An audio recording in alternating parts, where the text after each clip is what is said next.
Seorang nenek, dia berzikir kepada Allah dengan batu. Dihitung satu-satu. Kalau sekarang pakai subhah. Orang kita menyebutnya tasbih. Ke tasbih 1, 2, 3. Nabi datang. Nek, sedang apa? Saya sedang berzikir kepada Allah. Ya, kata Nabi, mau nggak aku ajari satu kalimat yang bila itu diucapkan bukan hanya melampaui batu itu, kamakala, tapi mencakup semua zikir dan bacaan yang pernah dibacakan oleh siapapun. Bismillahirrahmanirrahim. Nabi SAW diriwayatkan dalam banyak hadis seputar ruku.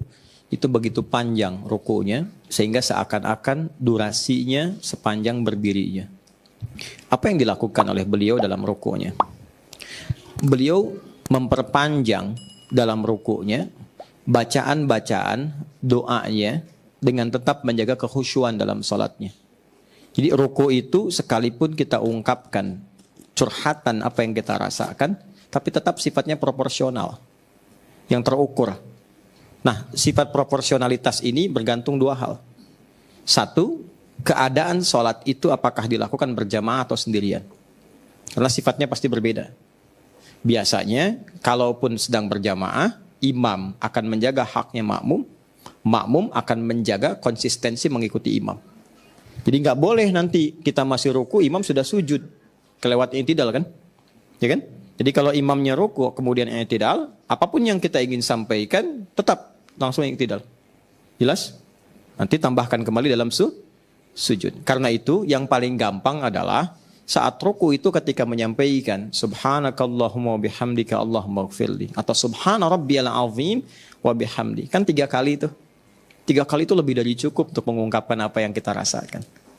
Maka tidak perlu dilafadzkan, cukup dalam hati kita. Sertakan itu, tumpahkan. Tapi menumpahkan perasaan itu setelah merasakan kenikmatan tadi, karena itu rasanya beda. Jelas ya? Kecuali ada doa-doa khusus yang kita tahu riwayatnya dilafadzkan oleh Nabi, boleh kita ikuti itu. Nanti ada beberapa, nanti akan saya ikut sertakan dalam itu, termasuk saat i'tidal ada. Ya, misal dalam i'tidal itu ada doa pernah gini, hamdan katsiran thayyiban mubarakan fi. Itu bukan dari Nabi. Itu saat i'tidal, sahabat tiba-tiba gitu. Ada riwayatnya sedang iftitah, ada riwayatnya sedang i'tidal.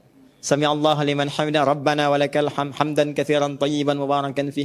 Ada riwayat yang kedua dalam iftitah. Itu setelah selesai sholat, Nabi nengok langsung berkata, siapa tadi yang berkata begini? Wah, semua takut tuh. Gak ada yang jawab, gak berani. Tapi setelah Nabi konfirmasi, senang orang itu. Ya, kata Nabi, karena aku melihat malaikat berebut mencatat bacaan itu. Ada yang mengatakan 12.000 malaikat, mengatakan sekian malaikat, karena saking indahnya bacaan itu. Ya, ketika dikonfirmasi oleh Nabi, dilegalkan oleh Nabi, jadi bacaan dia. Maka boleh kita selaku makmum misalnya ketika imam mengatakan sami'allahu liman hamidah, kita berkata rabbana walakal hamd, ya. Mil as-samawati wa milal ardi mil ma syi'ta min syai'in ba'du, atau kita katakan misalnya hamdan katsiran thayyiban mubarakan fi. Itu kalimat itu sudah mencakup semua apa yang diinginkan oleh kita dengan satu kalimat itu. Ya. Sama dengan seorang nenek, dia berzikir kepada Allah dengan batu. Dihitung satu-satu. Kalau sekarang pakai subhah. Orang kita menyebutnya tasbih. Ke tasbih 1, 2, 3. Nabi datang. Nek, sedang apa? Saya sedang berzikir kepada Allah. Ya, kata Nabi, mau nggak aku ajari satu kalimat yang bila itu diucapkan bukan hanya melampaui batu itu, kamakala, tapi mencakup semua zikir dan bacaan yang pernah dibacakan oleh siapapun. Oh, mau ya Rasulullah, gitu kan? Ya, maka apa bacaan dari Nabi?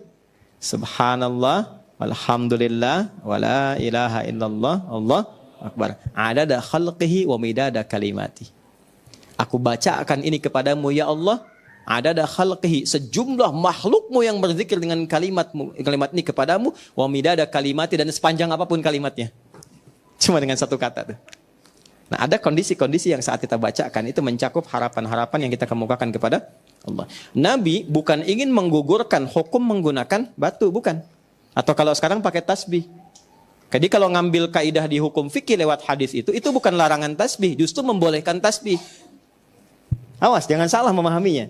Tapi kalau ingin lebih efektif, ya supaya tidak tergantung kepada tasbih, silahkan gunakan jemari atau kalimat-kalimat ringan supaya tidak menghukumi. Tadi berapa ya? Rasanya 33 gitu. Nah, itu maksudnya. Makanya diciptakan tangan jemari ini kalau dihitung itu bisa lebih dimudahkan. Ya, ini kan kalau kita 2 kali lakukan sudah 30. Subhanallah, subhanallah, subhanallah, subhanallah, subhanallah, subhanallah. Terus 5 kali 2 kan, ya kan? Dengan 5 ini saja sudah 3 kali 5 15. Dikali 2 begini sudah 30. Sekali lagi begini 33. Ya kan? Subhanallah, subhanallah, subhanallah, subhanallah, subhanallah, subhanallah, subhanallah, subhanallah, subhanallah sampai 5 15. Kesini lagi, kan? Sini lagi, sini lagi, sini lagi, sini lagi 30. Gini lagi 33. Selesai kan? Terus alhamdulillah. Tapi ini bukan menjadikan bahwa penggunaan tasbih itu terlarang. Jangan salah ya. Jangan Anda katakan bid'ah misalnya, itu salah. Enggak, ini kajian ulama hadis, ya. Ini kajian ulama hadis. Hadis tadi justru mengkonfirmasi kebolehannya, tapi memberikan jalan yang paling simpel. Ya, bila tidak ingin capek. Jelas ya? Nah, jadi sekali lagi tetap proporsional.